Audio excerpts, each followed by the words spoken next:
আজকে তোমাদের সাথে আরেকটা রেসিপি শেয়ার করতে চলে এসেছি, ভাজা রেসিপি। যতক্ষণ না আমরা কোনো ভাজা করছি বুঝতেই পারবো না ভাজাটা কেমন হয়েছে। সেরকমই একটা ভাজা রেসিপি তোমাদের সাথে শেয়ার করছি, চিচিঙ্গা ভাজা। খেতে কিন্তু দুর্দান্ত লাগে। চলো রান্নাটা কিভাবে করছি দেখে নিই। এখানে আমি দুটো চিচিঙ্গা নিয়েছি। এই চিচিঙ্গার উপরে যে ছাল আছে এটা আমি এই চাকু দিয়ে আস্তে আস্তে তুলে দেবো। এইভাবে আমি দুটো চিচিঙ্গার খোসা যেটাকে বলছে সেটা ছাড়িয়ে নেব। অনেকেই চাকু দিয়ে যদি করতে না চাও বটির গায়ে একটু ঘষা দিলেই ছালগুলো উঠে যাবে। একটু হালকাভাবে ঘষলেই দেখো ছালগুলো উঠে চলে আসছে।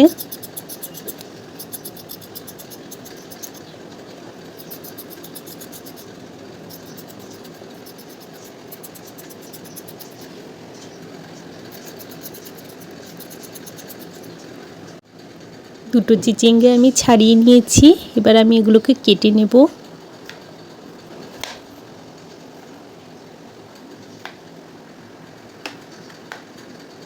এর সাথে অনেকে আবার কুচি করে আলুও কেটে নিতে পারো। আমি কোনো আলু দেব না, শুধু চিচিঙ্গাটাই ভাজবো।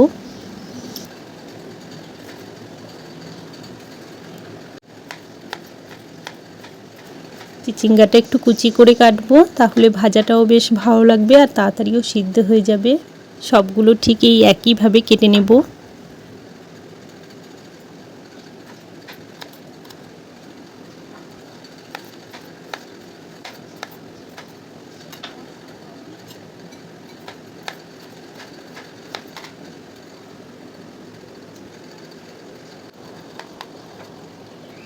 চিচিঙ্গাটা আমার কাটা হয়ে গিয়েছে। এই চিচিঙ্গা ভাজির সাথে কি দিচ্ছি, একটু পেঁয়াজ দেব আর কাঁচা লঙ্কা দেব, সেটাও নিয়ে নিয়েছি সাথে। ভাজাটা আমি সর্ষের তেলে করব। এখানে সর্ষের তেল দিয়ে দিলাম। তেলটা একটু গরম হলে এখানে আমি কালো সর্ষে ফোড়ন দিলাম, তোমরা চাইলে সাদা সর্ষেও দিতে পারো। আর পেঁয়াজ আর কাঁচা লঙ্কাটাও দিয়ে দিলাম। পেঁয়াজটা আমি একটু হালকা লাল করে ভাজবো।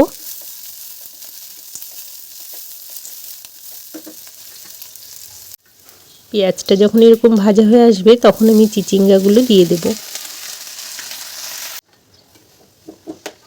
পেঁয়াজের সাথে ভালো করে একটু মিশিয়ে নেব।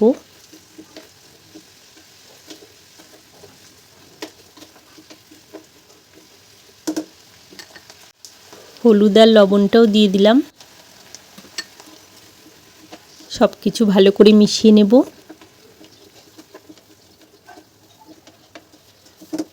এবার এটাকে আমি 2 থেকে 3 মিনিট ঢাকা দেব। এটা 3 মিনিট ঢাকা ছিল। চিচিঙ্গা থেকে একটু জল বেরিয়েছে, একদম শুকিয়ে গিয়েছে। তোমরা চাইলে মাঝে একটু নাড়িয়ে দিতে পারো, তাহলে খুব ভালো হয়। আমি মাঝে নাড়াইনি। মাঝে ঢাকনা সরিয়ে নাড়ালে চিচিঙ্গা সবগুলো একটু ভাজাটা বেশ ভালো হয়। একটু চিনি দিয়ে দিলাম। চিনিটা সামান্যই দিলাম, কারণ ভাজাটা আমার খুব ঝালঝালি হবে। লঙ্কাটা একটু বেশি দিয়েছিলাম। 1 মিনিট একটু নেড়ে নেব, তাহলেই ভাজাটা হয়ে আসবে। বাড়িতে যদি এইভাবে চিচিঙ্গা ভাজি করো সবার মুখে লেগে থাকবে। একবার অবশ্যই বাড়িতে এইভাবে করো আর কমেন্ট করে আমাকে জানিও কেমন হয়েছিল। ঠিক আছে বন্ধুরা, রান্নাটা যদি তোমাদের ভালো লেগে থাকে তাহলে প্লিজ একটা লাইক করে দিও। আর যারা নতুন দেখছো অবশ্যই সাবস্ক্রাইব করো পরের ভিডিওগুলো দেখার জন্য।